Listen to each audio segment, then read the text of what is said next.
पैसे वाले को तो सब पैसा देते हैं, लेकिन आप कैसे ट्रस्ट कर पाते हैं? क्या प्रोसेस होता है? 300-400 मिलियन लोग हैं इंडिया में। फॉर्मल सोर्सेज से, बैंक से, बड़ी एनबीएफसी से लोन नहीं मिलता। छोटे छोटे शहरों में रहते हैं। आइस व्हीकल की फाइनेंसिंग है वर्सेस जो इलेक्ट्रिक व्हीकल की जो फाइनेंसिंग है, क्या इसमें कुछ डिफरेंस है? आइस व्हीकल फाइनेंसिंग और ईवी व्हीकल फाइनेंसिंग मेरे ख्याल से बहुत ही अलग अलग बिजनेसेस। क्या यही रीजन है जिसकी वजह से ट्रेडिशनल बैंक्स अभी तक इस सेक्टर में बहुत ज्यादा डीप गए नहीं है, या फिर बहुत ज्यादा इजीली लोन्स अभी दे नहीं पाए? यही रीजन है, क्योंकि उनको एक्चुअली समझ नहीं आ रहा करना कैसे। कई बार देखा है काफी बड़े बड़े कंपनीज, बैंक्स हो, एनबीएफसी हो, कोशिश करते हैं कि हम भी इलेक्ट्रिक व्हीकल फाइनेंस करें। वो आते हैं लेकिन 5-6 महीने में फिर वापस चले जाते हैं, क्योंकि उनको समझ नहीं आता कि सेगमेंट को मैनेज कैसे करना है। बैड एक्सपीरियंसेस कहाँ रहे? What was the learning curve? क्या क्या चीजें आपने सीखी? फाइनेंसिंग का बिजनेस ऐसा है कि कभी भी लॉस हो जाते हैं, और हम जिस सेगमेंट में ऑपरेट करते हैं एकदम near bottom of the pyramid segment है। इंडिया में बहुत सारे फंड्स आ रहे हैं, कौन सी बात ऐसी है जो उनको इंडिया के बारे में समझ में नहीं आती? इन्वेस्टर्स को कन्विंस करना कि आप इन्वेस्ट करें इस सेक्टर में बहुत मुश्किल है, बहुत टाइम लगता है। इंडिया में हमने देखा है कि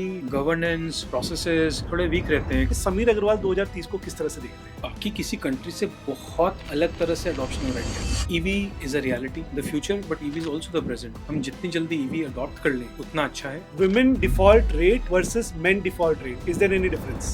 I think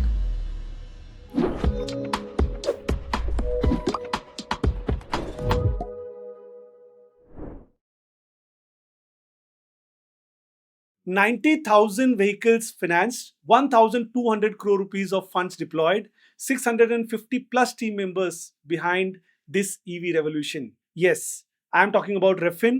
Welcome to another episode of the Vision Grid. Today we have Samir Agarwal here. Hello Samir, how are you doing today? Hi Sachin, I'm doing very well. Thank you for having me here.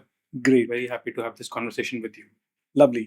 So Samir, you have worked in UK for 8 plus years. After that you came to India and started Refin. Most of the founders कोशिश करते हैं कि हम वहीं कुछ काम वाम कर लें, right? And but आप यहाँ पर आए और यहाँ पर आपने Refin शुरू किया. मुझे कुछ इसके बारे में और बताइए प्लीज, हम जानना चाहते हैं. जब मैंने स्टार्ट किया, आई थिंक मुझे क्या लगता है कि शायद मेरे को शुरू से ही, बचपन से ही कहीं पे माइंड में ये था कि मुझे एंटरप्रेन्योर बनना है। लेकिन अ, एक मिडिल क्लास इंडिया में बड़े हुए तो फिर आपसे एक्सपेक्टेशन होती है कि आप एक जॉब करेंगे, इंजीनियरिंग करेंगे, एमबीए करेंगे, फिर जॉब करेंगे। तो मैंने वो सब चीज़ें करी। फिर एमएनसी में जॉब करी, बाहर भी गया, वहाँ रहा। लेकिन आई थिंक वो जो एंटरप्रेन्योरशिप का जो बग है वो कहीं ना कहीं मेरे दिमाग में था।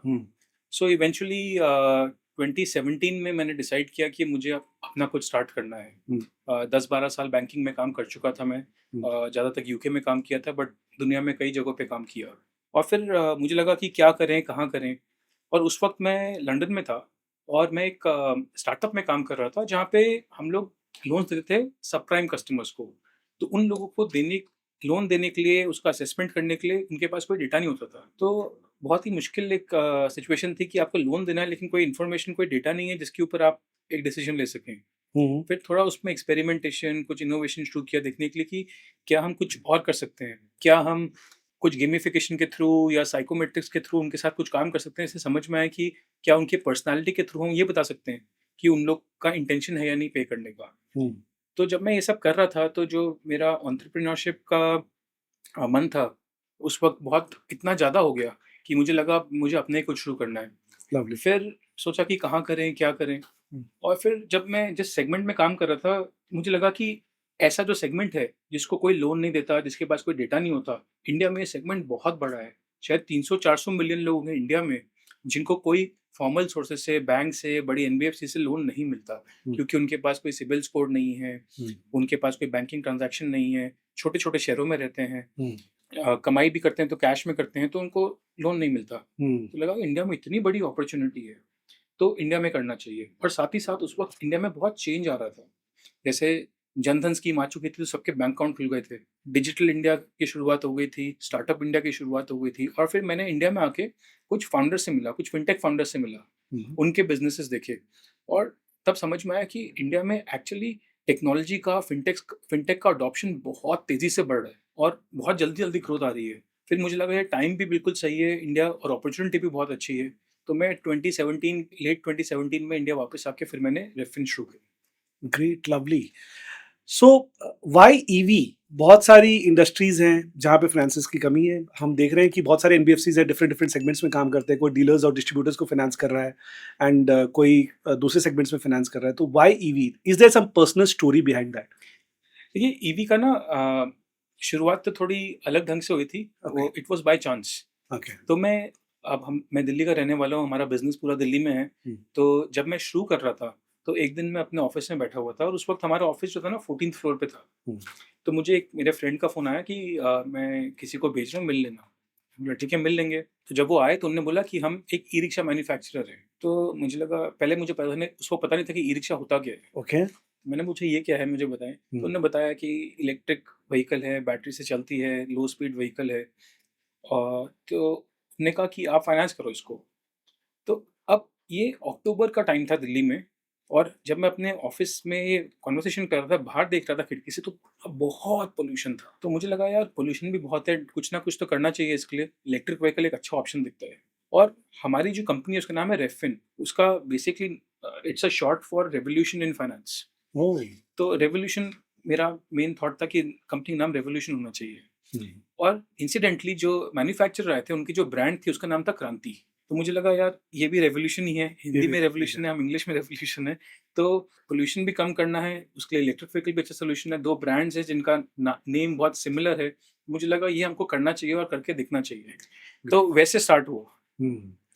और उसके बाद जब स्टार्ट किया, तो थोड़ा-सा डेप्थ में घुसना शुरू किया कि लोग क्यों ले रहे हैं, क्या कर रहे हैं इसके साथ। तो 2-3 चीज़ें बहुत ही सरप्राइज़िंग थी इसमें। ओके।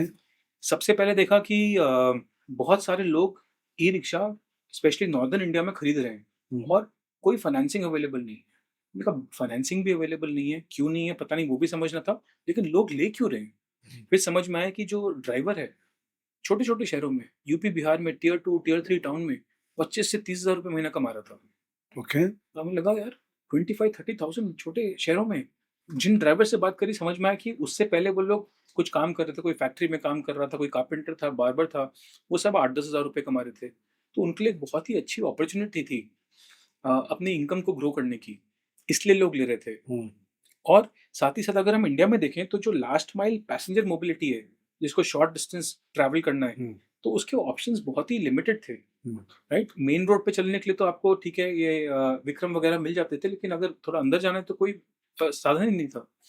तो दिखा कि डिमांड है व्हीकल्स की, कस्टमर्स लेना चाहते हैं, उनके ऊपर जो इम्पैक्ट है बहुत बड़ा, इकोनॉमिक इम्पैक्ट बहुत बड़ा है, उससे सोशल इम्पैक्ट भी बढ़ता है, क्योंकि वो व्हीकल ओनरशिप होती है उसकी, उसकी सोसाइटी में इज्जत बढ़ती है, कमाई ज़्यादा करता है तो सेविंग भी कर पाता है, लाइफस्टाइल भी बढ़ता है, तो उसकी एक रेपुटेशन बहुत अच्छी हो जाती है। तो लगा यार कि कस्टमर सेगमेंट भी ऐसा है जो हमें जिसके ऊपर हमें बिजनेस बिल्ड करना था, जिसको कोई लोन नहीं देता, और इसका जो इम्पैक्ट है सोशल इकोनॉमिक इम्पैक्ट भी बहुत बड़ा है। इसलिए लगा कि अब इस सेगमेंट पे फोकस करके इसको ग्रो करना चाहिए। लवली। सो समीर, मैं खुद एक प्रूफ हूँ। मैं आपके एक इवेंट में गया था, M5 का एक इवेंट था।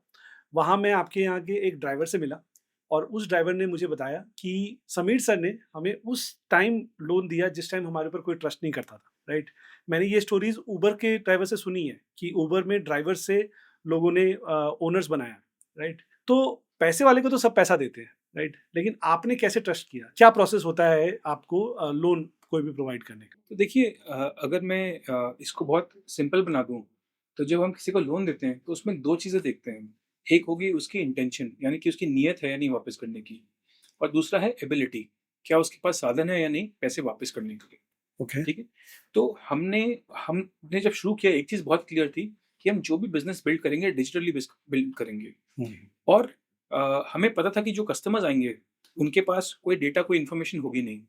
तो हमें जो भी इन्फॉर्मेशन उनसे चाहिए, वो हमारी लोन एप्लीकेशन जर्नी में ही हमको उनसे कलेक्ट करनी पड़ेगी। और हमको लगा कि हम जो ट्रेडिशनली लेंडर्स होते हैं, वो पास्ट क्रेडिट हिस्ट्री या क्रेडिट बिहेवियर पे रिलाई करते हैं, सिबिल स्कोर वगैरह कि पुराना आपने क्या लोन लिया हुआ है, उसमें आपने कैसा परफॉर्म किया है। तो हमने कहा यार ये तो है नहीं कस्टमर के पास। तो हम इससे एक स्टेप पीछे जाते हैं और देखते हैं कि क्रेडिट बिहेवियर की जगह क्या हम उसका पर्सनल बिहेवियर देख सकते हैं।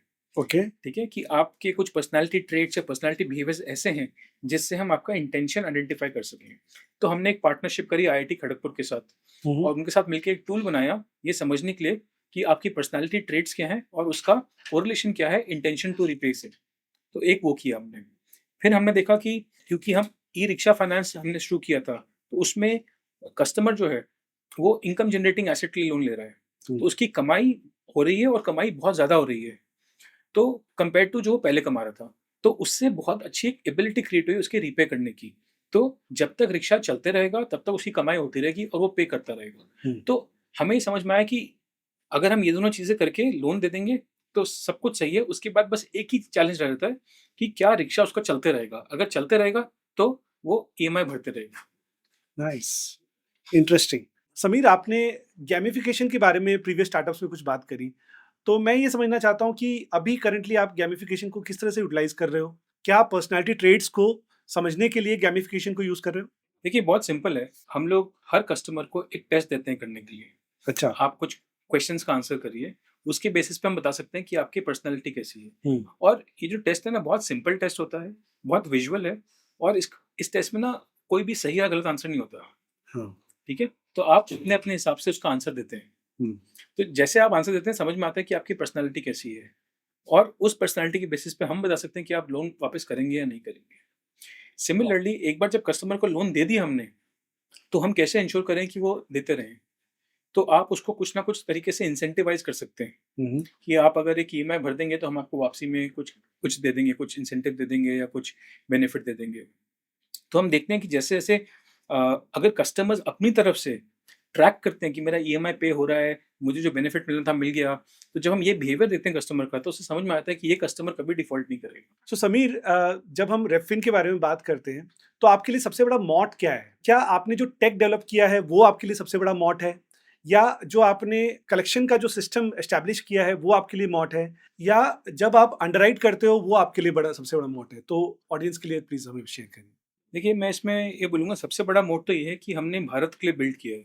ठीक है, अब इसका मतलब समझाता हूँ मैं आपको कि हम देखते हैं हमारे कस्टमर्स 97% कस्टमर्स हमारे टियर 2, टियर 3, टियर 4 टाउन से आते हैं। हुँ?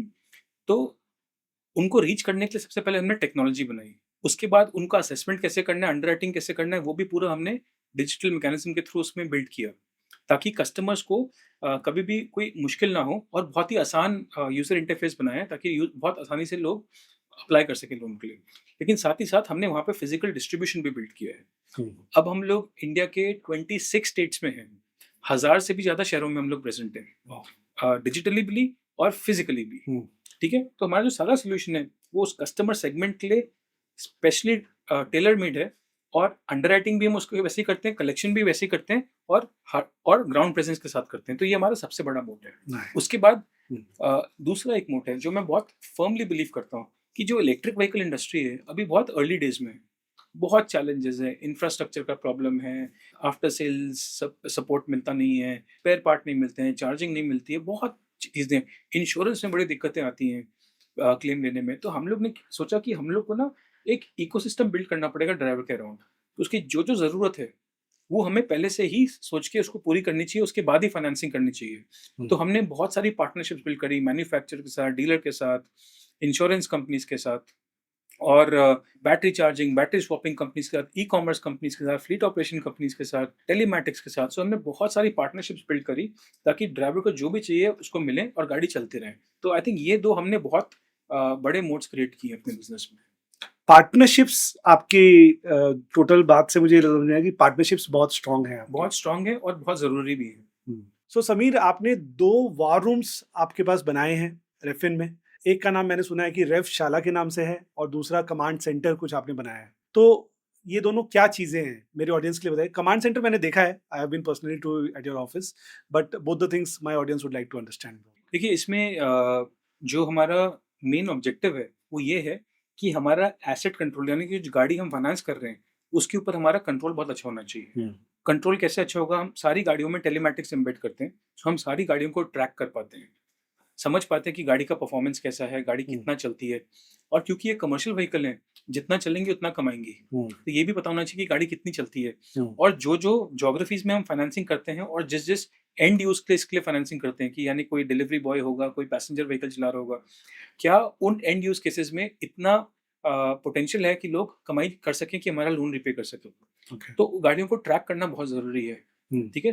तो एक तो ये चीज़ हो गई। तो इसलिए हम लोग ने कमांड सेंटर बनाया। उस कमांड सेंटर में हम लोग सारी गाड़ियों को ट्रैक करते हैं और उसमें कोई भी अबनॉर्मल बिहेवियर होता है, तो फिर हम उसको ट्रिगर करते हैं या फ्लैग करते हैं और उस पे कोई एक्शन लेते हैं। मान लीजिए कि कोई ड्राइवर 6 महीने से एक एरिया में चला रहा है और एकदम से कहीं और चला गया, तो क्यों चला गया एकदम से जब आज तक नहीं गया? ठीक है? फिर 2-3 घंटे तक वापस भी नहीं आया उस एरिया में जहाँ पे ज़्यादा तक चलाता है, क्यों नहीं आया? तो हम ड्राइवर से बात कर लेते हैं कि क्या हुआ, सब ठीक है, कुछ गलत हुआ? गाड़ी 2-3 दिन से स्टार्ट नहीं हुई, क्यों नहीं हुई? आपकी तबीयत ठीक है या फिर गाड़ी में कोई प्रॉब्लम है? राइट? तो ऐसे हम ट्रिगर्स जनरेट कर लेते हैं, बहुत सारे बिहेवियर बेस्ड ट्रिगर्स, ताकि हम गाड़ियों पे बहुत अच्छे से कंट्रोल रख सकें, ताकि हम इंश्योर कर सकें कि गाड़ियाँ चल रही हैं और उन पे कमाई हो रही है। तो इसलिए हम लोग ने अपना कमांड सेंटर बनाया। रेवशाला जो बनाया, वो इसलिए बनाया क्योंकि कई बार अभी आप ईवी इंडस्ट्री में देखेंगे तो सबसे बड़ा गैप फाइनेंसिंग के स्टैंड पॉइंट से बोल रहा हूँ, वो ये है कि कोई सेकेंडरी मार्केट नहीं है। यानी कि अगर गाड़ी वापस आ जाए तो उसको कहाँ बेचेंगे, किस प्राइस पे बेचेंगे, किसको बेचेंगे, अभी वो क्लैरिटी नहीं है। वो ऐसी मार्केट प्लेस कोई बनी नहीं हुई है। तो हमें लगा कि अगर हमारी कोई गाड़ी वापस आती है तो हमें उसको रिफर्बिश करना है, यानी कि उसको थोड़ा सा रिपेयर वगैरह करके उसको अच्छे कंडीशन में बनाना है और उसको फिर हम फिर से कहीं पे लगा सकें, रीडिप्लॉय कर सकें। तो रिफर्बिशमेंट और रीडिप्लॉयमेंट के पॉइंट ऑफ व्यू से हमने रेवशाला बनाया। तो अब क्या हुआ है कि गाड़ी वापस आती है तो हम उसको बहुत जल्दी रिफर्बिश कर लेते हैं और बहुत जल्दी रीडिप्लॉय कर देते हैं। तो इसलिए हमारा कोई नुकसान नहीं होता गाड़ी वापस आने में फिर। ग्रेट। सो समीर, ओईएम को सेलेक्ट करना और व्हीकल्स को सेलेक्ट करना या बैटरी को सेलेक्ट करना एक बहुत क्रिटिकल एरिया है, क्योंकि जिस बेसिस पे आप लोन दे रहे हो वो तो एसेट है, राइट? सो उस एसेट पर जब आप के ओईएम को जब आप सेलेक्ट करते हो तो उसका क्या क्राइटेरिया रहता है? कैसे आप उनके साथ काम करते हो? उनको सेलेक्ट करने का क्राइटेरिया क्या रहता है? देखिए, ऑब्वियसली इलेक्ट्रिक व्हीकल इकोसिस्टम में अगर हम देखें तो सबसे ज़्यादा ज़रूरी लोग, सबसे इम्पोर्टेंट मैन्युफैक्चरर हैं। वो गाड़ी बनाते हैं, अच्छी गाड़ी बनाएं, अच्छे डीलर्स चूज़ करें, फिर उन डीलर्स पे आफ्टर सेल सर्विस सपोर्ट अच्छे रखें, स्पेयर पार्ट्स अच्छा रखें। ये तो सबसे इम्पोर्टेंट है। कोई गाड़ी खराब होती है तो समय पे उसको ठीक करके रिपेयर करके वापस रोड पे डालें। ये चीज़ें बहुत क्रिटिकल हो जाती हैं। तो हमारे पॉइंट ऑफ व्यू से हम जब किसी मैन्युफैक्चरर से बात करते हैं तो हमें देखना है कि उनकी गाड़ी कितनी अच्छी है, कितनी रिलायबल है, उनका आफ्टर सर्विस सपोर्ट सिस्टम कैसा है, उनका डीलरशिप की क्या स्ट्रेंथ है और क्या ग्राउंड पे वो गाड़ी जो चल रही है उसकी रेपुटेशन अच्छी है या नहीं है। क्योंकि अगर आप ऐसी गाड़ी खरीदोगे जिसकी रेपुटेशन अच्छी नहीं है तो फिर आप उसका कोई रीसेल वैल्यू भी नहीं मिलता है। तो वो भी बहुत इंपॉर्टेंट हो जाता है। और डीलर किस तरह से मैनेज करता है, उसका डीलरशिप कितना बड़ा है, कितना स्टाफ है, सर्विसिंग कैपेबिलिटीज है या नहीं, ये सब हम देखते हैं। और finally business point of view के लिए हम ये भी देखते हैं कि मैन्युफैक्चर बड़ा हो और उसका जो डिस्ट्रीब्यूशन नेटवर्क है काफ़ी बड़ा हो। हाँ। ताकि हम उनके साथ एक्सपैंड कर सकें। बट इसमें एक और चीज़ भी है कि मान लीजिए कभी कोई डीलरशिप बंद हो गई, तो उनके पास एबिलिटी होनी चाहिए कि उसी जगह पे एक और डीलरशिप बहुत जल्दी से खोल पाएँ ताकि सारे कस्टमर्स को सपोर्ट कर सकें। तो ये सारी चीज़ें हम देखते हैं किसी मैन्युफैक्चरर को सिलेक्ट करते हुए। सो समीर, आपने एम5 के नाम से एक कम्युनिटी तैयार करी। जनरली तो लोग कंपटीशन से दूर रहना पसंद करते हैं, लेकिन यहाँ आपने तो सभी कंपटीशन को आप एक साथ ले आए, राइट? सो इसका पर्पस क्या है? मेरे ऑडियंस के लिए थोड़ा बताइए। देखिए, एम5 है electric mobility financiers association of India. Okay. ये हमने शायद 4-5 साल पहले शुरू करी थी। उस वक्त इलेक्ट्रिक व्हीकल फाइनेंसिंग में ज़्यादा फाइनेंसर्स थे नहीं, 3-4 लोग ही थे। तो हम 3-4 लोग ने आपस में हम लोग मिले और हमने कहा एक एसोसिएशन स्टार्ट करते हैं ताकि इसमें और भी लोग को जोड़ पाएँ। अब हमारा ऑब्जेक्टिव बहुत सिंपल था। हमें पता था कि इलेक्ट्रिक व्हीकल में जो फाइनेंसिंग हम कर रहे हैं वो बहुत अच्छा सेगमेंट है और इसमें बहुत स्केल होने वाला है। और हम लोग चाहते थे कि ये सेगमेंट और भी स्केल हो, लेकिन हमें ये भी पता था कि इस सेगमेंट में रिस्क बहुत है। अब जैसे कौन से मैन्युफैक्चरर के साथ काम करना है, कौन से डीलर के साथ काम करना है, किसकी परफॉर्मेंस कैसी है, ग्राउंड पे क्या इश्यूज़ आ रहे हैं, चैलेंजेस आ रहे हैं, और ये इन्फॉर्मेशन ना कहीं पे एग्जिस्ट नहीं करती। तो हमें लगा कि हम एक फॉर्मल एक एसोसिएशन बनाएँगे, तो उसमें धीरे-धीरे और लोग को जोड़ पाएँगे ताकि इलेक्ट्रिक व्हीकल का अडॉप्शन और उसकी फाइनेंसिंग हम और बढ़ा सकेंगे। लेकिन साथ ही साथ एक-दूसरे के एक्सपीरियंसेस सीखेंगे भी। अगर हमारा कहीं पे अच्छा एक्सपीरियंस है तो हम शेयर करें, बाकी लोग भी वो करें, हमारा कहीं पे खराब एक्सपीरियंस है तो वो भी शेयर करें, ठीक है? तो ये आइडिया था इस एसोसिएशन को बनाने का।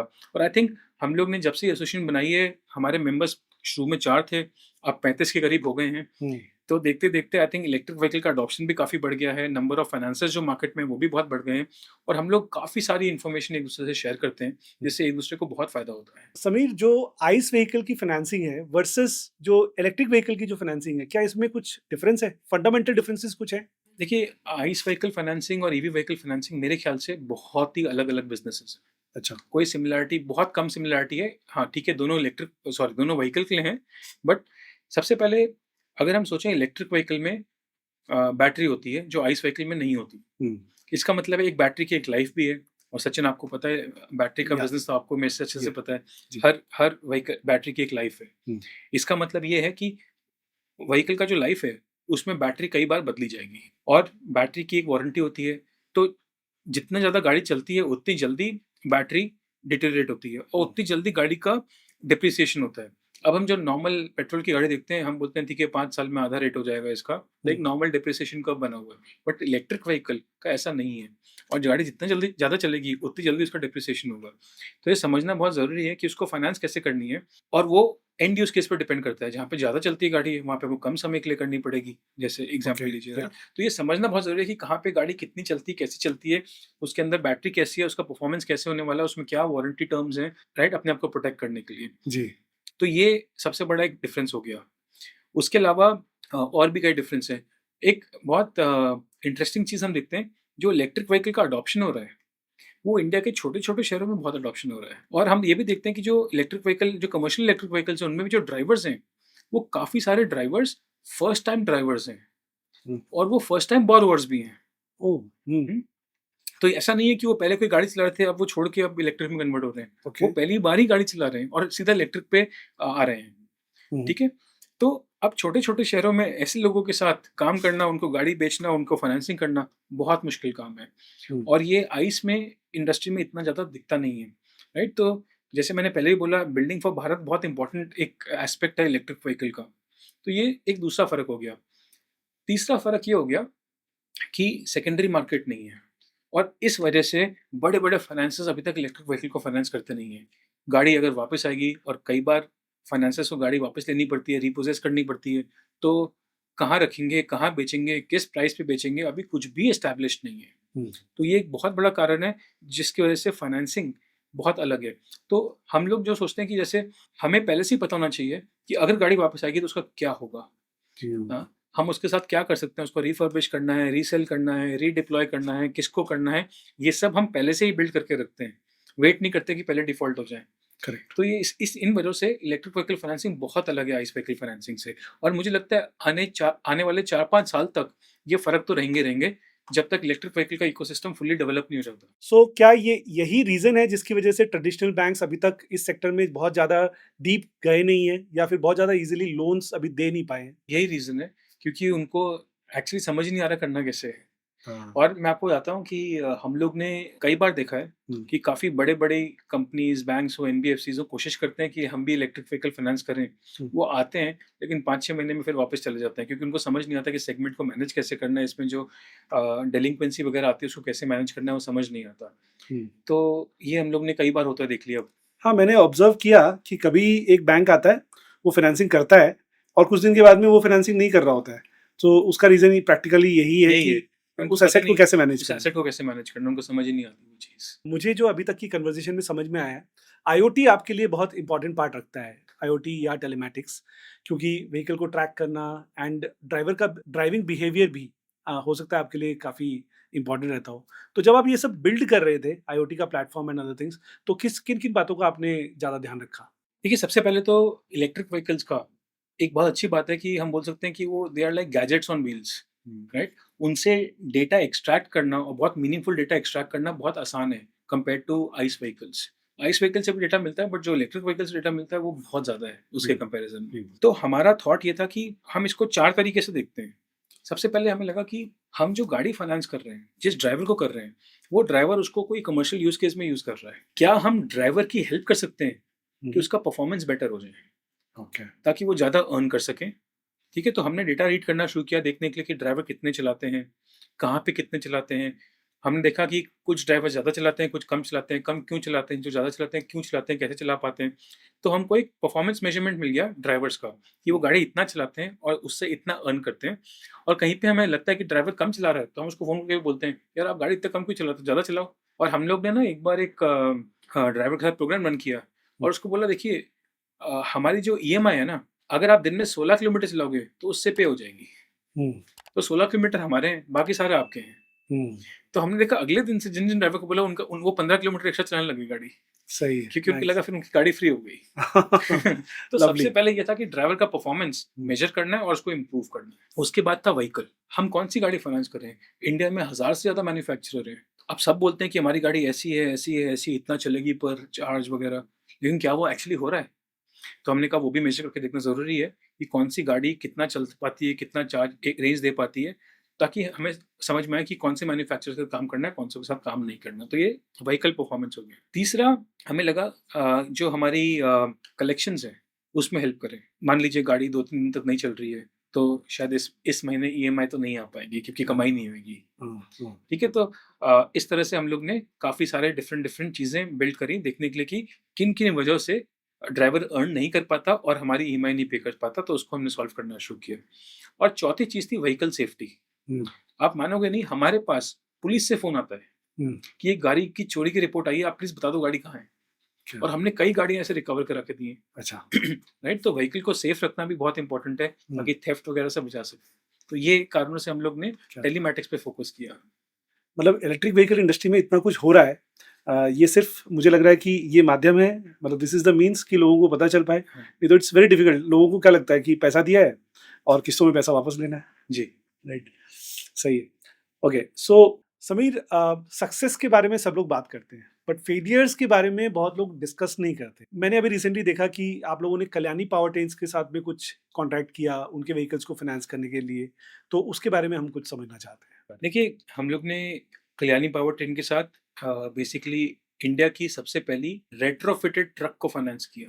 हाँ, ठीक है? तो ये एक पुरानी ट्रक, उसमें एक इलेक्ट्रिक किट लगाया, उसका इंजन निकाल के ओके। उसको रेट्रोफिट किया और उसको फाइनेंस किया। हुँ, मुझे क्या लगता है कि ना इस तरह के आप एक्सपेरिमेंट बोल लीजिए, इनोवेशन बोल लीजिए, इन सब में हमको पार्टिसिपेट करना चाहिए, तभी इन चीज़ों से ही इंडस्ट्री बनती है। हुँ, तो हमको लगा कि हमको ये करके दिखना चाहिए कि ये व्हीकल और ये जो कॉन्सेप्ट है, ये वर्क करता है या नहीं करता हुँ, है। अगर आप देखेंगे, एक इलेक्ट्रिक ट्रक, अगर आप नई ट्रक खरीद रहे हैं, मान लीजिए 17 टन की, 20 टन की ट्रक, तो 1 से डेढ़ करोड़ के बीच में आती है नई इलेक्ट्रिक ट्रक। ओके। और वही ट्रक को हम लोग ने 25 टू 30% कॉस्ट में सड़क पे उतार दिया रेट्रोफिट करके। अब जो सब लोग बोलते हैं इलेक्ट्रिक व्हीकल का अपफ्रंट कॉस्ट इतना है, वो तो हमने एलिमिनेट कर दिया। उसका प्राइस ऑलमोस्ट सिमिलर कर दिया आइस व्हीकल के ट्रक से, हुँ, और running cost much lower hmm, then an ice vehicle. और हम लोग ने जो उसमें बैटरी वगैरह पैक थे, वो उससे हमें ये क्लियर था कि ये गाड़ी 5 से 8 साल के बीच में चलेगी। उसका फाइनेंसिंग भी हम लॉन्ग टर्म या लॉन्ग टेन्योर का कर सके, ओके, ताकि जो फाइनेंसिंग का भी मंथली कॉस्ट है, वो भी आइस के बराबर आ जाए। ओके। तो हमने ऐसा एक स्कीम बनाया, मेरे ख्याल से काफ़ी सक्सेसफुल स्कीम वो रही। हुँ, अभी उसको बहुत ज़्यादा स्केल नहीं किया है, बट फ्रॉम एन एक्सपेरिमेंट या प्रूफ ऑफ कॉन्सेप्ट अगर हम देखें तो बहुत सक्सेसफुल रहा। अच्छा, ये सक्सेस स्टोरी रही है। जी। ग्रेट। सो समीर, फाइनेंसिंग के इंडस्ट्री में ऑब्वियस है कि आप किसी को पैसा दे रहे हो एंड आपको वापस पैसा लेना है, राइट? सो बैड डेब्ट्स तो होंगे, राइट? तो मैं आपसे समझना चाहता हूँ कि बैड एक्सपीरियंसेस कहाँ रहे? What was the learning curve? क्या-क्या चीज़ें आपने सीखी, थोड़ा शेयर करें? देखिए, क्या होता है कि जब आप एक वैसे ही फाइनेंसिंग का बिज़नेस ऐसा है कि कभी भी लॉस हो जाते हैं, कस्टमर्स डिफ़ॉल्ट करते हैं, और हम जिस सेगमेंट में ऑपरेट करते हैं एकदम near bottom of the pyramid segment है, तो वहाँ पे तो डिफ़ॉल्ट होने के चांसेस बहुत हाई रहते हैं, और कस्टमर की पूरी डिपेंडेंसी व्हीकल पे है जो हम फाइनेंस करते हैं। तो अगर वो व्हीकल नहीं चलेगा तो फिर वो डिफ़ॉल्ट करेंगे ही करेंगे। तो हम लोग ने बहुत अलग-अलग तरह की ठोकरें खाई हैं। हुँ, सबसे पहले तो हम लोग ने जब शुरू किया था, हम लोग ने कई मैन्युफैक्चरर के साथ काम किया, और हमें ये था कि किसके साथ काम करें और कौन-सी ज्योग्राफी में करें। इंडस्ट्री का कोई ईवी का फाइनेंसिंग का एक्सपीरियंस ही नहीं था, तो जो भी था हमें ही बनाना था। हुँ, तो आम तौर से लोग क्या बोलते हैं, चलो एक शहर पकड़ लेते हैं, यहाँ पे स्केल करते हैं, फिर बाकी जगह रेप्लिकेट करेंगे। हुँ, हमने इसको अपोज़िट किया। ओके, हमने बोला हम बहुत सारे शहरों में काम करेंगे और बहुत सारे मैन्युफैक्चरर के साथ काम करेंगे, हुँ, और देखते हैं कहाँ पे चलती है, हुँ, क्योंकि कुछ डेटा गैदर करना था। ओके, तो हमने अलग-अलग जगह शुरू किया, और शुरू में जो भी डिसीज़न लिए सारे ही लगभग सारे गलत थे।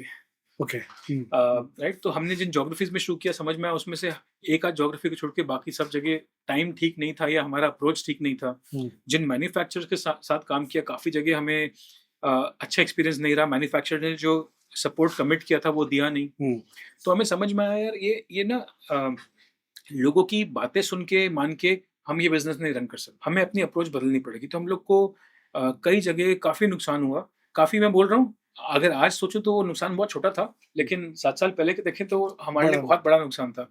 लेकिन उस लॉस से या उस फेलियर से जो हमें लर्निंग मिली है ना, उसी के बेसिस पे हम बिज़नेस इतना स्केल कर पाए हैं।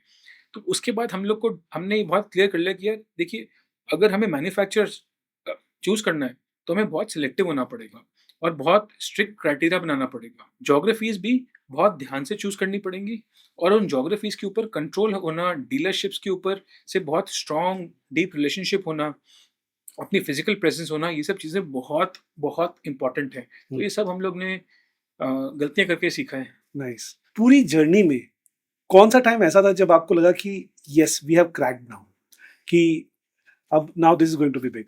मेरे को ना ऐसा 2 बार लगा, मैं आपको बताता हूँ। क्या? सबसे पहले मार्च 2020 में लगा मुझे ऐसा हुँ, कि अब हमारा बिज़नेस थोड़ा-थोड़ा स्केल कर रहा था, सब कुछ परफ़ॉर्मेंस वगैरह बहुत अच्छा था। तो मुझे लगा यार अब टाइम आ गया स्केल करने का। हुँ, और मैं बता रहा हूँ लगभग 15 मार्च के करीब होगा जब मेरे को लगा यार अब सब सही है, अब ये बढ़ेगा। और 7 दिन के बाद लॉकडाउन लग गया। लॉकडाउन। लॉकडाउन लगते ही क्योंकि हमारे जो कस्टमर्स हैं वो सारे शेयर्ड मोबिलिटी चलाते हैं, पब्लिक हुँ, ट्रांसपोर्टेशन चलाते हैं, तो लॉकडाउन लग गया, कोई यूज़ नहीं कर रहा था। तो लॉकडाउन लगते ही हमारे किसी कस्टमर के पास अर्निंग नहीं थी। तो अगले 4, 5, 6 महीने किसी ने कुछ अर्न नहीं किया, तो हमारी कलेक्शन बिल्कुल ज़ीरो थी 4-5 महीने, ज़ीरो। और हमें लगा यार अब पता नहीं क्या होगा, हुँ, कोई भी कस्टमर पैसे नहीं दे रहा। हुँ, तो हम लोग लेकिन ना रेगुलरली कस्टमर्स के साथ टच में थे। अब धीरे-धीरे अगस्त, सितंबर आते-आते लॉकडाउन खुलने लगा इंडिया में। लेकिन फिर भी local city level, district level lockdowns बहुत सारे लगे हुए थे और पब्लिक ट्रांसपोर्टेशन के ऊपर फिर भी बहुत सारे रिस्ट्रिक्शन थे। वो इतने सारे लोग बैठेंगे हाँ, एक इतने सीट लोग पर। बैठेंगे, इस टाइम चल सकता है, इस टाइम नहीं चलेगा, तो कमाई भी कम थी। तो हमने देखा नवंबर में थोड़ा-थोड़ा खुलना शुरू हुआ और दिसंबर तक जाके पूरा खुल गया। तो जब नवंबर आया, हमने सारे कस्टमर्स को कॉल किया। हमने कहा देखिए हमें पता है कि आप कमाई नहीं कर रहे, लेकिन कुछ-कुछ तो कर रहे हैं। आपसे जितना बनता है महीने का ₹1000 ₹2000 आप उतना पे करना शुरू करिए। सारे कस्टमर्स ने पे करना शुरू कर दिया। क्या बात दिसंबर आते-आते हमने बोला अब आप आधी ईएमआई पे करना शुरू कर दो, सबने शुरू कर दी। और जनवरी आते-आते हमने देखा कस्टमर ने सारी ईएमआई पे करना शुरू कर दी। और हमारे जो डिफ़ॉल्ट्स थे, इतने बढ़ गए थे, एकदम फट नीचे आए अगले 3 महीने में। हमें लगा यार हमने जैसे मैंने पहले बोला बिज़नेस की 2 चीज़ें थी लेंडिंग की, एक इंटेंशन और एक एबिलिटी। हुँ, तो हमने कहा कस्टमर्स के पास एबिलिटी नहीं थी 4-5 महीने, नहीं पे किया। एबिलिटी वापस आई तो पे करना शुरू कर दिया। लेकिन इंटेंशन हमेशा था पे करने क्या का। बात! हुँ, और तब मुझे रियलाइज़ हुआ एक्चुअली द फर्स्ट टाइम कि हाँ, हम लोग बिल्कुल सही बिज़नेस बिल्ड कर रहे हैं, सही कस्टमर्स के साथ सही ज्योग्राफीज़ में बिल्ड कर रहे हैं और अब ये डेफ़िनिटली स्केल करेगा। और आप मानेंगे नहीं उसके बाद हमारा बिज़नेस को इतना हम लोग ने उसके बाद कैपिटल अट्रैक्ट किया और हम लोग इतना स्केल कर पाए बिकॉज़ सब लोग ने देखा कि कोविड के बाद जो हमारा डिफ़ॉल्ट था कैसे इतनी जल्दी कम आया, तो सब लोग को समझ में आया कि हाँ, इस बिज़नेस में बहुत दम है। दम है, नाइस। जबकि ट्रेडिशनल बैंकिंग के मामले में जो हमें सुनने को मिला कि होम ईएमआईज़ के बारे में लोगों से जो सुनने को मिला कि वेरी टफ सिचुएशन, क्योंकि इनकम्स बंद थी काफ़ी जगहों पे जिनकी प्राइवेट जॉब्स थी या वो लोग कुछ कर नहीं पा रहे थे। तो इट वाज़ रिवर्स उनके बारे में, क्योंकि आपने जो बात बोली कि 4 महीने जब एबिलिटी नहीं थी तब पे नहीं किया। जैसे ही एबिलिटी हुई या जब भी उनको चांस मिला तो दे वर एबल टू पे, और इंटेंशन हमेशा थी, राइट? बट बैंक्स जो ट्रेडिशनल बैंक्स है शायद ये उनका पॉइंट ऑफ व्यू नहीं है देखने का। सो इज़ इट ट्रू और हाउ? देखिए क्या होता है ना बैंक्स भी इस तरह से देखते हैं लेकिन क्या होता है कि कहीं न कहीं एक बायस बन जाता है। जैसे मानिए कि मुझे कस्टमर का सिबिल देखना है, उसको पैसे दे देने हैं, हुँ, अगर सिबिल ठीक है। हुँ, तो एक बायस क्रिएट हो गया कि सिबिल ठीक है तो बाकी सब भी ठीक है। ये नहीं सोचा कि इसकी नौकरी रहेगी, नहीं रहेगी, लॉन्ग टर्म रहेगी, नहीं रहेगी या इसका इंटेंशन ठीक है, नहीं है। बस एक एक चीज़ के ऊपर उन्होंने एक डिसीज़न ले लिया। तो वो बैंक्स के लिए सही है हुँ, क्योंकि बैंक्स बहुत स्केल पे ऑपरेट बड़े करते हैं। स्केल पे। और बड़े स्केल पे अगर ऑपरेट करना है तो आपको कंसिस्टेंसी इन अप्रोच की बहुत ज़रूरत है। तो कभी-कभी कुछ नुआंसेस मिस हो जाते हैं। लेकिन मैं फिर भी बोलूँगा बैंक्स के लिए वो अप्रोच बिल्कुल सही है। लेकिन कोई नया बिज़नेस बिल्ड कर रहा है और किसी नीश सेक्टर में बिल्ड कर रहा है, तो फिर उसको बहुत अलग ढंग से बिल्ड करना पड़ेगा। सो समीर, रिसेंटली मैंने पढ़ा कि you have hired 3 CXOs at a time, और मतलब यूजुअली ऐसा नहीं देखने को मिलता। सो क्या चल रहा है रेफ़िन में? थोड़ा बताएँगे? देखिए, मैं आपको ऐसे बोलता हूँ कि हम लोग ना माइलस्टोन्स पे काम करते हैं। हुँ, हमारा सबसे पहले लाइफ में माइलस्टोन था कि हमको 100 करोड़ की डिसबर्समेंट करनी है और हमें 46 मंथ्स लग गए 100 करोड़ पहुँचने में। बहुत ही स्लो पेस था शुरू में और बीच में 2 साल तो खैर डेढ़ 2 साल तो कोविड ही रहा। जब हम 100 करोड़ पे पहुँचे हमने कहा हमारा नेक्स्ट टारगेट है 1000 करोड़ करना है। फिर हम अगले 20 महीने में 1000 करोड़ पहुँच गए। जब हम 1000 करोड़ पहुँचे, हमने उस दिन टीम को बोला देखिए सेलिब्रेट कर रहे हैं, लेकिन हमने उसी दिन पूरे ऑफिस में 5000 करोड़ का बोर्ड लगा दिया हुँ, कि नेक्स्ट टारगेट है 5000 करोड़। हमारा बिज़नेस बड़ा होने लगा और सीरियस होने लगा। और हमें लगा कि अब हमको अपने टीम के, अपने प्रोसेसेस के, अपने टेक्नोलॉजी के जो फाउंडेशंस हैं, उनको एक नेक्स्ट लेवल पे, नेक्स्ट फेज़ पे ले जाना पड़ेगा, अगर उस स्केल पे ऑपरेट करना है तो इसलिए हमें लगा कि हमको अपनी सीनियर टीम को में और लोगों को लाने की ज़रूरत है। तो इसलिए हम लोग ने अभी 3 सीएक्सओ लेवल हायर्स किए हैं, लेकिन उसके नीचे भी हमने बहुत लोग हायर करे हैं, ताकि हम बहुत स्ट्रॉन्ग टीम बना सकें। हम लोग ने बहुत इन्वेस्टमेंट किया अपने टेक्नोलॉजी में, अपने प्रोसेसेस में भी, ताकि एक बहुत स्ट्रॉन्ग फाउंडेशन बने और इस स्ट्रॉन्ग फाउंडेशन के साथ हम अपने नेक्स्ट लेवल तक पहुँच सकें। तो ये बेसिकली थिंकिंग थी। ग्रेट। सो समीर, इंडिया में बहुत सारे फंड्स आ रहे हैं, राइट? कुछ इम्पैक्ट फंड्स हैं, कुछ सीएसजी फंड्स हैं। कौन सी बात ऐसी है जो उनको इंडिया के बारे में समझ में नहीं आती है, या कौन सा ऐसा एंगल है जो वो देख नहीं पाते हैं? हम वो समझना चाहते देखिए, बहुत इंटरेस्टिंग क्वेश्चन है। हैं। जब हम नई इंडस्ट्री देखते हैं, जैसे इलेक्ट्रिकल व्हीकल इंडस्ट्री हो गई, तो इन्वेस्टर्स को कन्विंस करना कि आप इन्वेस्ट करें इस सेक्टर में, बहुत मुश्किल है, बहुत टाइम लगता है। और जब हम बड़े-बड़े इंटरनेशनल इम्पैक्ट फंड्स वगैरह देखते हैं, उनको जो इन्वेस्टमेंट करना है, उनको बहुत बड़ा-बड़ा इन्वेस्टमेंट करना होता है, ठीक है? क्योंकि उनको चाहिए बड़े बिज़नेसेस, स्टेबल बिज़नेसेस जो अच्छे रिटर्न्स दे सकें। तो वो जो कैपिटल होता है, वो बहुत ज़्यादा रिस्क नहीं लेना चाहते उस कैपिटल के साथ। तो जब बड़े इन्वेस्टर्स आते हैं, तब तो सबसे पहले तो वो बोलते हैं, यार आपकी इंडस्ट्री तो अभी बहुत छोटी है हमारे लिए। और हम सबको ही बोलते हैं, जब तक इन्वेस्टमेंट नहीं आएगी, बड़ी भी नहीं होगी इंडस्ट्री। सही है। तो लेकिन वो लोग को लगता है कि कम इन्वेस्टमेंट करेंगे तो बहुत अनस्टेबल रहेगा, बिज़नेसेस भी शायद बहुत स्टेबल नहीं होंगे, मार्केट भी बहुत स्टेबल नहीं होगी, तो वो रिस्क नहीं लेना चाहते। तो वो समझाना उन लोग को कि यार अगर आप रिस्क नहीं लोगे, तो ये बड़ा नहीं होगा, तो वो बहुत मुश्किल है। तो सबसे बड़ा चैलेंज तो यही है। दूसरा, ये बहुत अच्छी बात नहीं है, लेकिन इंडिया में हमने देखा है कि गवर्नेंस, प्रोसेसेस थोड़े वीक रहते हैं काफ़ी जगहों पे, और काफ़ी न्यूज़ में ये सब आते रहता है। अब अनफॉर्चुनेटली क्या होता है, न्यूज़ में ये चीज़ ज़्यादा हाइलाइट हो जाती हैं। तो इसलिए एक बायस भी होता है माइंड में कि यहाँ पे शायद गवर्नेंस बहुत अच्छे नहीं होंगे, प्रोसेसेस बहुत स्ट्रॉन्ग नहीं होंगे। तो जो इन्वेस्टमेंट का अप्रोच रहता है, वही रहता है, पहले आप दिखाओ कि आपके पास क्या टीम है, क्या गवर्नेंस है, क्या प्रोसेस है, फिर हम इन्वेस्ट करेंगे। ये नहीं कि हम इन्वेस्ट करके वो सब बिल्ड करेंगे, राइट? सो मेरा कहने का मतलब ये है कि जब हम बड़े-बड़े फंड्स को या इंटरनेशनल फंड्स को लाते हैं, उनको सब कुछ तैयार चाहिए। बिज़नेस भी बड़ा हो, मार्केट भी बड़ी हो, टीम भी बड़ी हो, प्रोसेसेस भी अच्छे हों, गवर्नेंस भी बहुत हाई स्टैंडर्ड के हों, और फिर हम आएँगे। वहाँ तक पहुँचना बहुत मुश्किल है और टाइम लगता है। तो ये थोड़ा एक गैप रह जाता है। राइट। सो समीर, एक डिफरेंट क्वेश्चन इसमें ऐड करते हैं कि आपने यूके में काम किया वर्सेस आपने इंडिया में आके बिजनेस एस्टेब्लिश किया, राइट? सो इंडिया में बिजनेस करने में आपको किस तरह की दिक्कतें आई? पर बहुत दिक्कतें आती हैं। देखिए, अब मैं 10 साल, ऑलमोस्ट 10 साल के बाद वापस आया और फिर रियलाइज़ किया कि मैं तो इंडिया में किसी को जानता ही नहीं हूँ। हाँ। तो ठीक है, जब फ्रेंड्स फैमिली है वो तो ठीक है, but from a professional stand point मैं बहुत कम लोगों को जानता था। अब इंडिया में क्या करना है, लाइसेंस कैसे मिलता है एनबीएफसी का, किससे बात करनी है, बिज़नेस कैसे बिल्ड करना है, और कोई कंप्लायंसेस करने हैं, कुछ आइडिया नहीं था, कंपनी रजिस्टर कैसे करनी है, कुछ भी आइडिया नहीं था। तो ये सब चीज़ें बड़ी चैलेंजिंग हो जाती हैं। लोगों से पूछ-पूछ के ये सब किया, उसके बाद लोग हायर करने, वो कहाँ से करो? अच्छा, ऐसा भी नहीं है कि आपने कहीं पे पहले काम किया हो, जहाँ पे लोगों को जानते हो, उनको बोलो आप जॉइन कर लो, सही है। क्योंकि मैंने तो बाहर ही काम किया हुआ था। तो लोगों को भी लाने में बड़ी मुश्किल हुई। तो ये सब चीज़ें शुरू में बहुत मुश्किल हुई। उसके बाद कोई इन्वेस्टमेंट के लिए आता है, बोलता है, "अरे समीर, आप इलेक्ट्रिक व्हीकल में काम कर रहे हैं, कभी सुना नहीं क्या होता है ये 7-8 साल पहले?" फिर आप ऐसे लोगों को लोन दे रहे हैं जिसको कोई और नहीं देता, और फिर आप खुद ही नए हो यहाँ पे इंडिया में, तो आप में कैसे इन्वेस्ट करें? तो ये थर्ड लेवल ऑफ डिफिकल्टी है। तो बहुत सारी डिफरेंट डिफरेंट प्रॉब्लम्स आना शुरू होती हैं। लेकिन मैं ना एक चीज़ बोलता हूँ कि अगर आपके माइंड में क्लैरिटी है कि आपको क्या करना है और फुल कन्विक्शन है, तो अल्टीमेटली सपोर्ट सब लोग करते हैं आपको, और वो आप बिल्ड कर सकते हैं। अब जैसे जब मैं शुरू में आया तो मुझे लगा कि यार मैं ये सब कैसे मैनेज करूँगा? लेकिन आप मानोगे नहीं कि हम लोग ने पहले 6 महीने में कंपनी भी रजिस्टर कर दी, एनबीएफसी का लाइसेंस भी ले लिया, अपना टेक्नोलॉजी का प्लेटफ़ॉर्म भी बिल्ड कर लिया, और 7-8 लोग की टीम भी हायर कर ली, राइट? तो ये 6 महीने में अगर व्हेन आई लुक बैक कि 6 मंथ्स में हमने इतना अचीव कर लिया, आई थिंक वो काफ़ी अच्छा था, सही है। गिवन कि मैं वापस नया-नया आया था। नाइस। मेरा ये मानना है कि जैसे सारे ईवी के जो फाउंडर्स हैं, जिस तरह से वो सोच रहे हैं, वैसा ही तो भारत होगा 2030 में, राइट? क्योंकि कुछ पॉलिसीज़ गवर्नमेंट बनाएँगी, कुछ फाउंडर्स काम करेंगे, उस तरह से एक ईवी इंडस्ट्री तैयार होगी, राइट?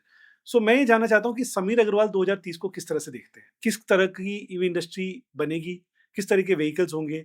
मैं ये समझना चाहता देखिए, अगर मैं ईवी इंडस्ट्री इंडिया में देखूँ, तो बाकी किसी कंट्री से बहुत अलग तरह से अडॉप्शन हो रहा है इंडिया में। अगर हम देखें, मोस्ट कंट्रीज़ में 4 व्हीलर या कार्स से अडॉप्शन शुरू हो रहा है। वाह! इंडिया में अडॉप्शन शुरू हुआ 3 व्हीलर से और अब वो धीरे-धीरे 2 व्हीलर की तरफ जा रहा है। एंड 3 व्हीलर में भी पहले ई-रिक्शा हुआ, जो एक लो स्पीड 3 व्हीलर है, और उसके बाद फिर ई ऑटो में जो नॉर्मल हाई स्पीड ऑटो है उनमें हो रहा है। तो 3 व्हीलर्स तो सारे कमर्शियल यूज़ व्हीकल्स हैं, और 2 व्हीलर में भी हम देखते हैं कि काफ़ी सारे व्हीकल्स अगर हम देखें जो हमारे घर पे अब डिलीवरी आती हैं, चाहे वो ई-कॉमर्स की डिलीवरी हो, फूड डिलीवरी वगैरह हो, वो सारा अब इलेक्ट्रिक व्हीकल से होना शुरू हो गया है। हुँ, दिल्ली एनसीआर में, बैंगलोर में तो ज़्यादा है, बाकी जगहों में भी धीरे-धीरे आ रहा है। तो मेरा ये मानना है कि जो इलेक्ट्रिक व्हीकल है, उसका जो बेनिफिट है, वो तब होगा जब वो गाड़ी ज़्यादा चलेगी। गाड़ी ज़्यादा कहाँ चलती है? कमर्शियल यूज़ में। जितनी ज़्यादा गाड़ी चलेगी, उतना ज़्यादा गाड़ी पैसा सेव करेगी, क्योंकि कॉस्ट ऑफ ऑपरेशन बहुत लो है। 1 किलोमीटर आप 10-20 पैसों में इलेक्ट्रिक व्हीकल चला सकते हैं। कोई भी पेट्रोल की गाड़ी होगी, ₹1 से लेके ₹5 तक में। तो जितना चलाएँगे उतना पैसा बचेगा और उतना इनकम राइडर का, ड्राइवर का बढ़ेगी, एक चीज़। दूसरा, जो हम एनवायरनमेंट की बात करते हैं, वो भी जितना ज़्यादा चलेगी, उतना ज़्यादा हम पेट्रोल बचा रहे हैं, हुँ, और उतना ज़्यादा जो टेल पाइप एमिशन है, वो हम कम कर रहे हैं। तो इलेक्ट्रिक व्हीकल के लिए जो यूज़ केस होना चाहिए, वो जहाँ पे बहुत हाई यूटिलाइज़ेशन हुँ, केसेज़ हैं, वहाँ पे होना चाहिए। और ऐसा होना चाहिए कि गाड़ी को बार-बार चार्ज करने की ज़रूरत ना पड़े। तो गाड़ी उतनी चलनी चाहिए जितना एक चार्ज में दिन में उतनी चलनी चाहिए जितना एक चार्ज में उसको रेंज मिलती है। तो हम देखते हैं 3 व्हीलर आमतौर से दिन में 60 से 70 किलोमीटर चलता है, 2 व्हीलर्स 30 से 50 किलोमीटर चलते हैं, तो वो उनके लिए काफ़ी है। तो मेरे ख्याल से इस तरह के जो कमर्शियल यूज़ केसेज़ हैं 2 व्हीलर और 3 व्हीलर में, उसका अडॉप्शन हो रहा है और उसका ही अडॉप्शन होना भी चाहिए। और मेरे ख्याल से अगर हम 3 व्हीलर देखें तो जो नए 3 व्हीलर बिक रहे हैं आज इंडिया में, उसमें से ऑलमोस्ट 65% ऑलरेडी इलेक्ट्रिक हो चुके हैं, हुँ, और मेरे ख्याल से ये नंबर 80 टू 90% अगले 2 साल में चले जाएगा। हुँ, सिमिलरली 2 व्हीलर्स भी अगले 2-3 साल में मेरे ख्याल से 80-90% इलेक्ट्रिक हो जाएगा। सो इंडिया में 2 व्हीलर और 3 व्हीलर्स तो बिल्कुल सारे ही इलेक्ट्रिक हो जाएँगे, और यही होना चाहिए और यही हो रहा है, ग्रेट। ठीक है? उसके बाद जो बाकी गाड़ियाँ हैं, 4 व्हीलर्स हो गई, लाइट कमर्शियल व्हीकल हो गए, ट्रक्स, बसेस, वो धीरे-धीरे अडॉप्शन होता रहेगा। एंड उसमें भी मैं ये बोलूँगा जो हाई यूटिलाइज़ेशन केसेज़ हैं, उन पे ज़्यादा फ़ोकस करना है। एंड गवर्नमेंट का भी जो भी पॉलिसीज़ हैं, वो हाई यूटिलाइज़ेशन केसेज़ पे ही फ़ोकस होना चाहिए। ओके, क्योंकि अगर कोई गाड़ी पर्सनल यूज़ के लिए चला रहा है, दिन में मान लीजिए 20 किलोमीटर, कोई बहुत ज़्यादा बेनिफिट नहीं है, तो उस व्हीकल के लिए बहुत ज़्यादा सब्सिडी देने का मेरे ख्याल से कोई बहुत ज़्यादा बेनिफिट नहीं है। हुँ, नाइस। 2030 में रेफिन का क्या कंट्रीब्यूशन होगा इस कंप्लीट ईवी इंडस्ट्री में? किस तरह से देखते हैं रेफिन को आप कहाँ देखते हैं? देखिए, हम लोग ने अभी तक 1 लाख गाड़ियाँ फाइनेंस करी हैं, और हम चाहते हैं कि अगले 5 साल में 20 लाख हो जाएँ गाड़ियाँ। क्या बात! ठीक है? तो ये हम लोग ने एक ऑब्जेक्टिव है, ये मैंने अपने ऑफ़िस की दीवार पे भी लिख दिया है कि 20 लाख गाड़ी हमें करनी है 5 साल में। एंड अगर मुझे लगता है हम वो 20 लाख कर देंगे, तो इंडिया में कई ऐसे शहर होंगे, जहाँ पे हम लोग complete transition from ice to EV कर चुके होंगे। कार्बन मोनेटाइजेशन के बारे में बहुत डिस्कशंस हो रही हैं एंड क्या ये नेक्स्ट बिलियन डॉलर इंडस्ट्री है? और इसमें कुछ रेफिन भी कुछ कोशिशें कर रहा है, तो उसके बारे में हम समझना चाहते हैं। देखिए, सबसे पहले तो हम समझें कि काफ़ी इंडस्ट्रीज़ जो हैं, वो पॉल्यूशन क्रिएट करती हैं कार्बन एमिशंस के थ्रू, और काफ़ी बिज़नेसेस जैसे हम भी कर रहे हैं इलेक्ट्रिक व्हीकल्स का बिज़नेस, उनसे कार्बन एमिशन रिड्यूस हो रहे हैं। या अलग-अलग देशों का एक टारगेट है कि जो एमिशन हो रही है और जो रिडक्शन हो रही है, उसको नेट हम ज़ीरो कर सकें hmm, by a certain date. India कहता है कि हम 2070 तक नेट ज़ीरो अचीव करेंगे। तो सबसे पहले तो ये ऑब्जेक्टिव ये होगा कि हम नेट ज़ीरो कार्बन एमिशन में कैसे पहुँचे, बिकॉज़ कार्बन एमिशन जब तक पॉज़िटिव साइड में रहेगा, तो उसके बहुत नेगेटिव इम्पैक्ट्स होते हैं। पॉल्यूशन होता है, टेम्परेचर बढ़ता है, and so on and so fourth. Health पे इम्पैक्ट होता हेल्थ पे बहुत इम्पैक्ट होता है।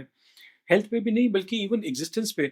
अब काफ़ी जगह स्नो कैप्स मेल्ट हो रही हैं, है। हुँ, आइलैंड्स डूब रहे हैं, राइट? तो ये सब रोकना पड़ेगा। तो सबसे बड़ी बात तो ये हो गई, ठीक है?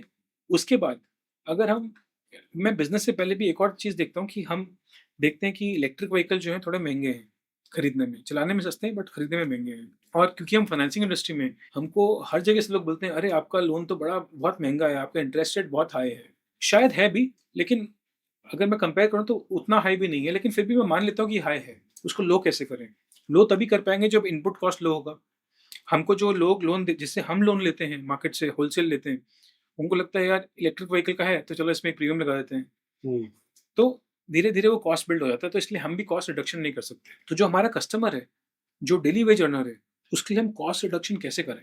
कुछ तो करना पड़ेगा। तो क्योंकि हम लोग कार्बन एमिशन को सेव कर रहे हैं, हम चाहते हैं कि हम उस सेविंग को कैप्चर कर सकें, उसको मेज़र कर सकें और फिर हम उसको मोनेटाइज़ करें, ताकि जो उसका बेनिफिट है, वो कस्टमर को पास बैक करके इंटरेस्ट रेट्स कम कर सकें। क्या बात है। ठीक है? तो ये हमारा थॉट प्रोसेस है, तो इसमें हम लोगों ने थोड़ा काम करना शुरू किया है कि अभी हम लोग मेज़रमेंट कर रहे हैं कि हम लोग कितना कार्बन सेविंग करते हैं, जो व्हीकल्स हम फाइनेंस करते हैं उससे।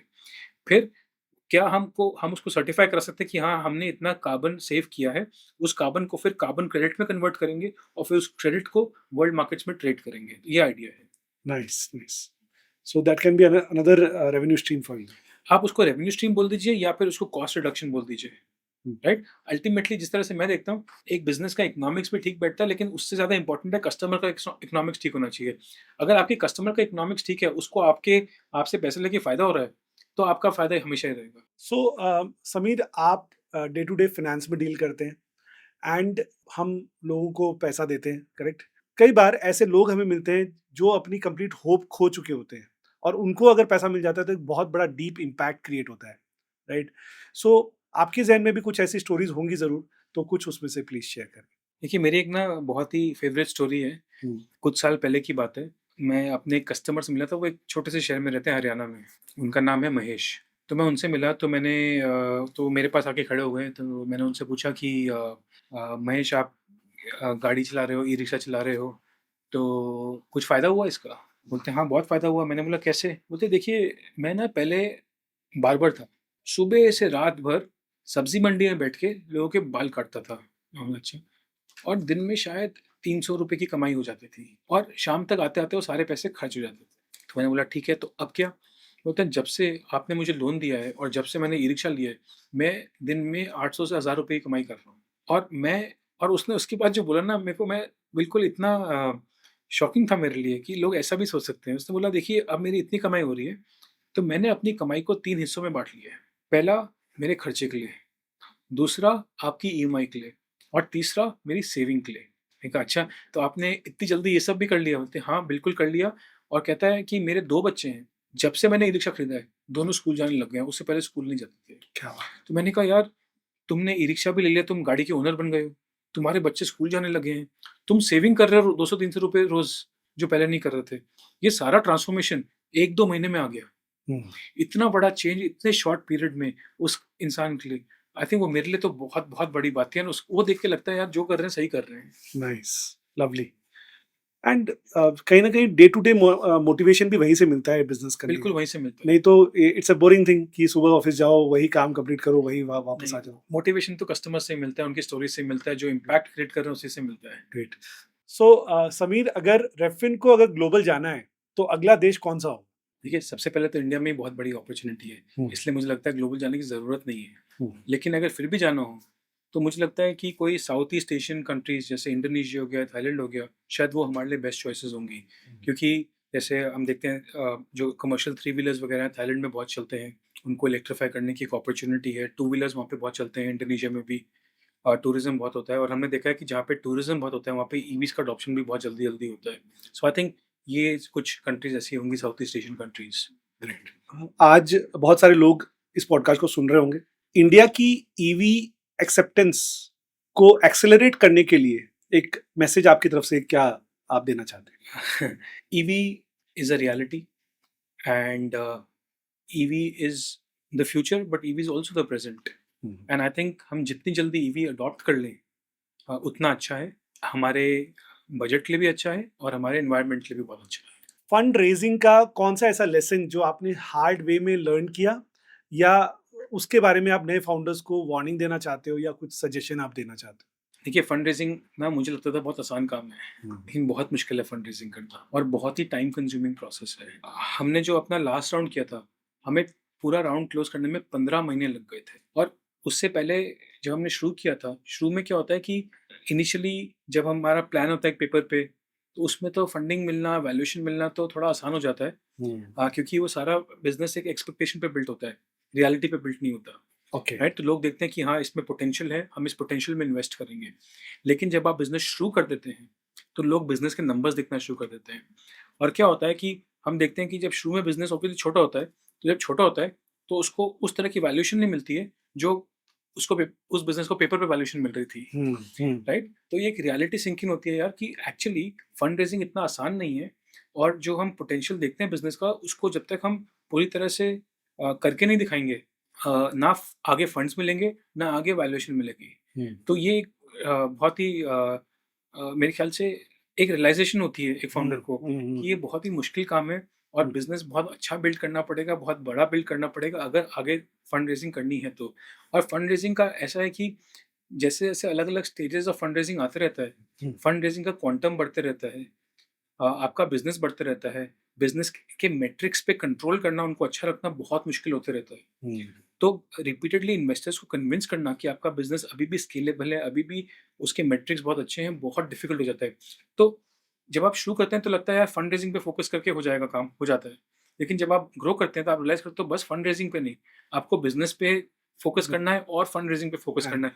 और जो वो टाइम, दोनों चीज़ें बहुत ज़्यादा टाइम डिमांड करती हैं और बहुत मुश्किल हो जाता है एक फाउंडर को दोनों चीज़ें मैनेज करना। तो इसलिए आई थिंक हमें फंड रेज़िंग को कभी भी फॉर ग्रांटेड नहीं लेना चाहिए और बिज़नेसेस अच्छे बिज़नेस बिल्ड करने के लिए बिल्ड करने चाहिए। फंड रेज़िंग फंड अपने आप, रेजिंग के लिए नहीं। फिर फंड रेज़िंग के लिए नहीं करना चाहिए, फिर अच्छा बिज़नेस बिल्ड करेंगे तो फंड रेज़िंग हो जाएगी। हो जाएगी। और लेकिन टाइम लगेगा, तो टाइम लगा के करना पड़ेगा, फंड रेज़िंग आराम से करना पड़ेगा। ग्रेट।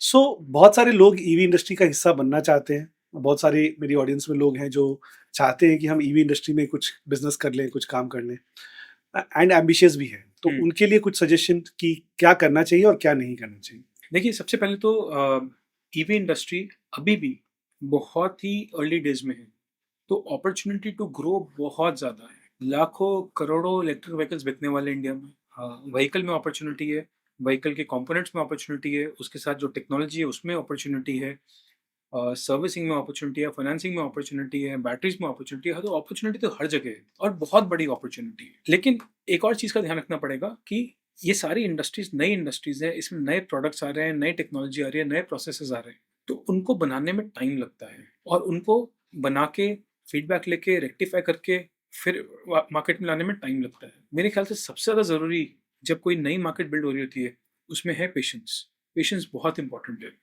और मुझे पक्का विश्वास है कि अगर आप लगे रहोगे, तो बिज़नेस बड़ा बनाओगे। तो बस लगे रहना है, सही। रुकना नहीं है। और एक इम्पॉर्टेंट बात मुझे लगता है कि चूजिंग राइट पार्टनर्स इस जर्नी में, वो भी एक बहुत इंपॉर्टेंट फैक्टर है। मान लीजिए कोई डीलरशिप लेना चाहता है, डिस्ट्रीब्यूशन बिल्ड करना चाहता है, और अगर उसने लंबे समय तक भी वो खेलना चाहता है, इन्वेस्टमेंट भी वो कर देना चाहता है, बट अगर पार्टनर गलत चूज कर लिया तो वहां दिक्कत उसको आ सकती है। What is your view? देखिए, मैंने पहले भी बोला इलेक्ट्रिक व्हीकल्स का जो सेगमेंट है क्योंकि नया है, हम्म। पार्टनरशिप के बिना कुछ नहीं हो सकता। और पार्टनरशिप का मेरा भी बहुत सिंपल है, आपका जो पार्टनर है, that partner should help you scale, but that partner should also help you mitigate some risk in your business. वो दोनों चीज़ें ट्रू होनी चाहिए, तभी आप पार्टनरशिप बिल्ड करो। जैसे अभी आपने बोला अच्छा पार्टनर होगा या गलत पार्टनर होगा तो फिर आपका बिज़नेस स्केल नहीं करेगा। क्यों?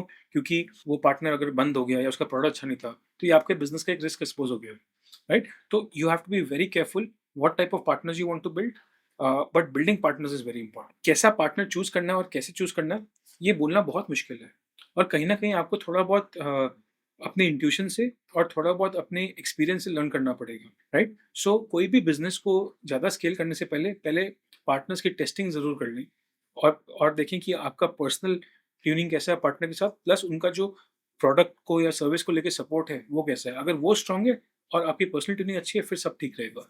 ग्रेट, या ट्रू। अगर पॉलिसी में कोई एक चेंज अगर करना हो और आपको अगर उसका राइट मिले, तो वो कौन सी चेंज होगा जो आप करना चाहोगे? देखिए, सबसे पहले तो गवर्नमेंट, चाहे वो सेंट्रल गवर्नमेंट हो, चाहे वो स्टेट गवर्नमेंट्स हो, बहुत सपोर्टिव रही है इलेक्ट्रिक व्हीकल्स के। बहुत अच्छी स्कीम्स रही हैं, उसकी वजह से बहुत अच्छा स्केल और अडॉप्शन मिला है। एक कमी ज़रूर रह जाती है मेरे को लगता है कभी-कभी कि पॉलिसी में कंसिस्टेंसी नहीं रहती है कि एक पॉलिसी है, उसका एक एंडिंग पीरियड है, तो समझ नहीं आता उसके बाद वो पॉलिसी एंड हो जाएगी या आगे बढ़ेगी। तो वो मुझे लगता है कि गवर्नमेंट चाहे स्कीम रखें ना रखें, सब्सिडी रखें ना रखें, वो इतना इम्पोर्टेंट नहीं है। लेकिन ये कंसिस्टेंसी की क्लैरिटी देना बहुत इम्पोर्टेंट है। मुझे लगता है आज ईवी इंडस्ट्री बिना सब्सिडी के, बिना कोई स्कीम्स के भी खड़ी हो सकती है। लेकिन हमें पता होना चाहिए कि ये नहीं आ रहा और अगर है तो रहे। ऐसा नहीं होना चाहिए कि आज आप एक गाड़ी खरीद रहे हैं एक प्राइस पे, अगले 1 हफ्ते बाद वही गाड़ी 20,000 रुपए महँगी हो गई। क्योंकि वो कस्टमर्स के लिए भी बहुत मुश्किल है कि अब हम महँगी गाड़ी क्यों खरीद रहे हैं या सस्ती गाड़ी क्यों खरीद रहे हैं बाकी लोगों से। बिज़नेसेस भी प्लानिंग नहीं कर सकते ठीक से, उनको कैसा स्केल करना है, कैसा प्राइसिंग करना है, क्या करना है, उनके लिए भी बड़ा मुश्किल हो जाता है। तो आई थिंक पॉलिसी में consistency and duration is very, very important. So I would say कि उतना ही करें, बाकी सब जो भी गवर्नमेंट ने किया बहुत अच्छा किया अभी तक। पॉलिसीज की वजह से क्या अभी तक रेफिन को कोई लॉस हुआ है? देखिए क्या पॉलिसी की वजह से कोई लॉस हुआ है, ऐसे बोलना थोड़ा-सा मुश्किल है कि पॉलिसी की वजह से लॉस हुआ है या नहीं हुआ है। हाँ, 1-2 जगह दिखता है कि कुछ समय तक अ, व्हीकल पे सब्सिडी नहीं थी, फिर एकदम से सब्सिडी आ गई तो वही गाड़ी सस्ती हो गई। तो हमारे अगर फाइनेंसर की तरफ देखा जाए तो हमने गाड़ी एक प्राइस पे फाइनेंस करी, अब उसकी वैल्यू नई गाड़ी की वैल्यू कम हो गई एकदम से, तो पुरानी गाड़ी की कॉस्ट हमारी बुक्स पे ज़्यादा है और नई गाड़ी की कम है।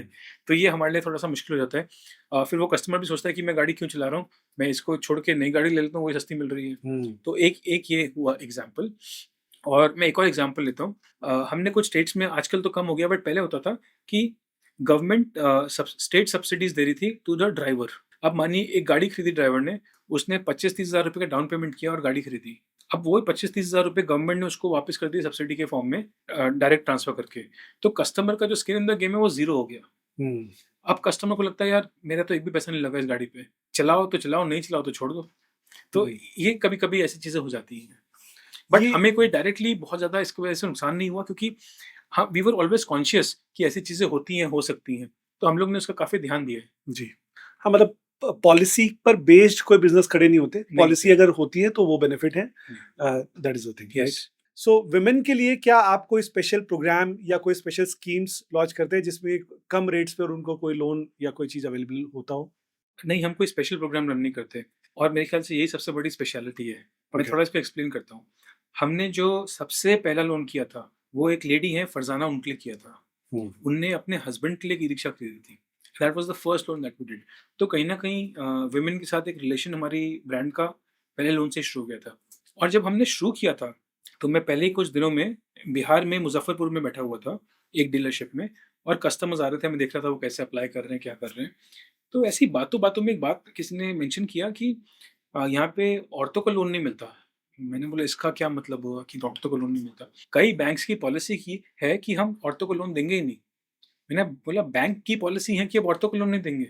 हुँ, हाँ जी, नहीं देंगे। आई कुडन्ट बिलीव कि ऐसा भी हो सकता है कि पॉलिसी है कि हम वुमेन को लोन नहीं देंगे। हुँ, तो हम लोग ने ना एक चीज़ रखी कि हम कभी भी हुँ, वुमेन को कोई स्पेशल ट्रीटमेंट नहीं देंगे, हुँ, लेकिन इक्वल ट्रीटमेंट देंगे।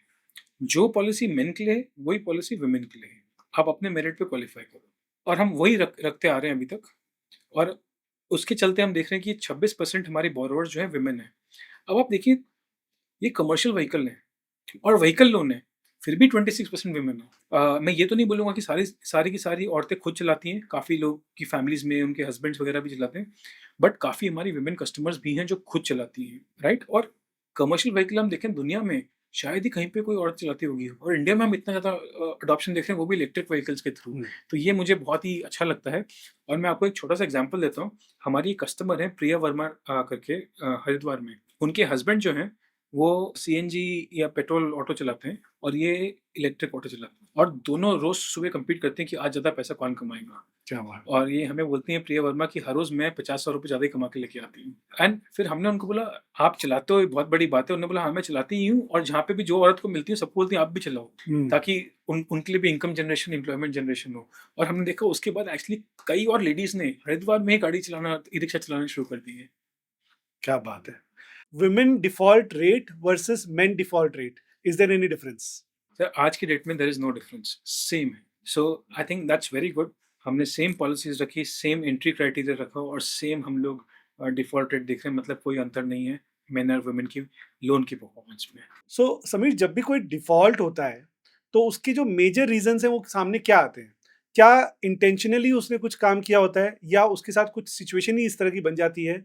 वो चीज़ क्या होती है, वो थोड़ा बताएँ हमें? हम लोग जो देखते हैं, जो रीज़न हमें मिलता है, जनरली वो एक ही मिलता है कि गाड़ी में कोई खराबी है और जो डीलर है हमें सपोर्ट नहीं कर रहा। ओके। ये हमें सबसे बड़ा रीज़न मिलता है। शायद इसमें कुछ हद तक सच्चाई है, शायद पूरी तरह से सच भी नहीं है, क्योंकि हमने एक और चीज़ नोटिस करी है, जो व्हीकल्स है, उसका थोड़ा मिसयूज़ भी बहुत होता है। हुँ, जैसे मैं आपको एग्ज़ाम्पल लेता हूँ, मैं एक कस्टमर से मिला, उन्होंने बोला कि जब मैंने गाड़ी खरीदी, तो मुझे बोला गया ये हर चार्ज पे 100 किलोमीटर चलेगी, लेकिन 50 किलोमीटर चलती है। मैंने बोला अच्छा, आप काम क्या करते हो? कैसे-कैसे करते हो? कहाँ-कहाँ जाते हो?